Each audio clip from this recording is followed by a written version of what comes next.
Fortnitemares 2021 has begun. Fortnite is going through its usual spooky seasonal change, and with it comes a bunch of secrets to find, from upcoming quests to story beats we can try to predict. Please think about using code ADAMARU for all your purchases around this spooky time of year, and sit your butt down for 5 minutes, and let's break down what's new in the world of map changes. Like we could start anywhere other than the new POI at the centre of the island. For a month or more, we'd watched the cubes roll around seemingly aimlessly, but it was all leading to this point. Yesterday, an army of cubes surrounded Goldilocks, and today, it all makes sense. The Queen has arrived and currently sits in a sphere above her kingdom of cubes. There's a few nods to the history of Fortnite here we should uncover. Remember back when Loot Lake was turned into a springboard? That has been replicated in this world. And should you look closely at the Queen, you'll see she is holding a cube. Think back to where we've seen a guy floating in the air in a sphere holding a bit of a cube. All the way back in Chapter 1 and the emergence of the Ice King. He did the exact same thing as the Queen, held in a sphere, summoning something with a shard of cube energy. Sadly back then, it was more fiends and zombies, and everyone was a little butthurt about the island becoming snow-covered.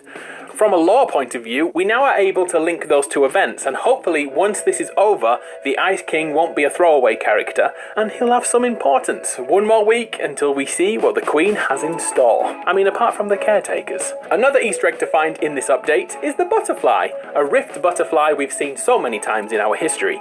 Jonesy became one the last time we saw him, and this is also a callback to the first time we ever met a rift butterfly. We slowly made contact with one, being very gentle. Well, the Queen doesn't feel the same way. That butterfly is no more. Before we move on, can we just spend a moment listening to the Queen laugh? Ooh, goosebumps. Halloween may be a little further away, but it's already making its mark on the Fortnite island. First, the return of the jump scare zombies in random objects around the world. The first one I encountered lived in a fridge. The battle bus had its annual update too, with music. And the lobby screen is all spooky to get you in the mindset of ghosts and ghouls. Halloween is slowly kicking off, with some homes in town POIs putting up their decorations and getting in the spooky vibes. After seeing the trailer, I ran to Pleasant Park. I couldn't wait to see the new musical stage. But alas, either that is only in the trailers for advertising purposes, or hopefully that will be part of next week's update. A stage like the one we had at the beach last season. Maybe it will build over time this week. Anyway, in the meantime, there are things to see at Pleasant Park right now. The battle bus inflatables, the gravestones, the witches, it's all coming back. And where do the locals get this stuff from? At none other than another forgotten location, the Hey Boo store. A few years ago it moved over to the Viking ship, and it's there once again, right now, in-game. Most things are set up like they were last season. It's packed in here. There are a few key changes, mainly to the skin statues in the lobby area. They've been updated to be more recent skins. And the best thing about being here is the return of a meme strat, replacing the statues and standing as still as you can, waiting to kill an unsuspecting player. By the way, if you do use that strat and hide here, let me see it. Tag me on Twitter, please. Here's something very cool to look out for. A year ago, a subtle Easter egg was revealed. The Ghostbuster car was hidden under tarp down at Camp Cod. Striking it made the sirens give off that wailing sound just like the movies. The Ghostbusters are coming back this year, and thanks to a trick with the replay file, we can spot this. It's a ghost catching device used by the Ghostbusters. These traps are around the island. I've seen one at Retail Row and at Craggy Cliffs so far. Not only is this cool having a Ghostbuster crossover, but this time we have challenges to capture ghosts, something completely new for this game. Around these spots you will find floating objects in your replay files, and I have no idea what they are for. Are they part of the Ghostbuster questline, or is this something completely different? Oh, and as I'm recording this, that event went live. You have 1 week. Happy Ghostbusting, everyone. Some areas of the map have not been updated like you may be expecting. The tiny chair and Teddy are still the exact same as they were last week, and all the gnomes are frozen in time, about to make their escape. Oh, and this is a good time to bring up a bunch of gnomes I missed last week.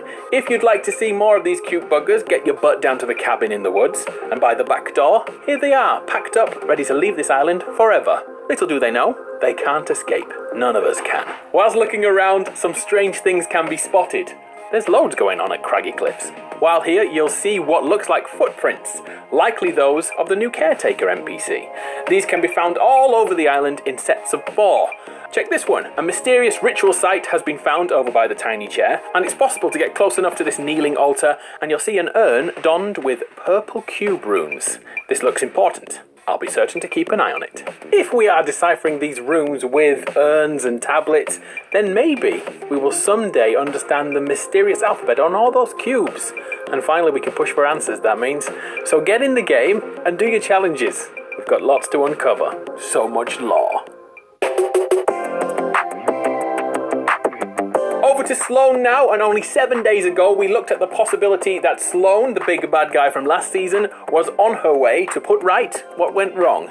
She's slowly been going around the map trying to get some alien tech to a location, but we don't know the location. We all hoped it may be the redacted bunker, and this week she is one step closer. She's gone through Retail Row, she's unbelievably close to getting answers for us. Or, let's be serious, she'll likely drive straight past, or maybe she'll go up the mountain and live in the snow for a while. Come back in 7 more days, let's uncover what the heck is going on. And another reminder, there is another truck which the IO use to move things. Over at Holly Hedges, the first truck still sits there dormant, ready to go. It's got alien tech, it's got plants all over the back, but it's just sat there. Maybe Sloane will be coming back to escort this one too.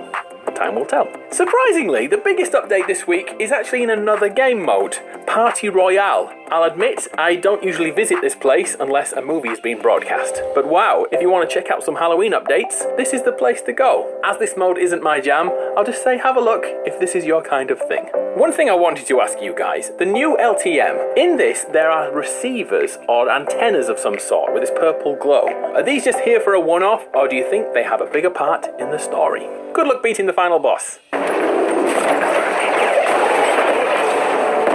So there we have it. How did I do? Did you notice anything that I didn't? Please comment below.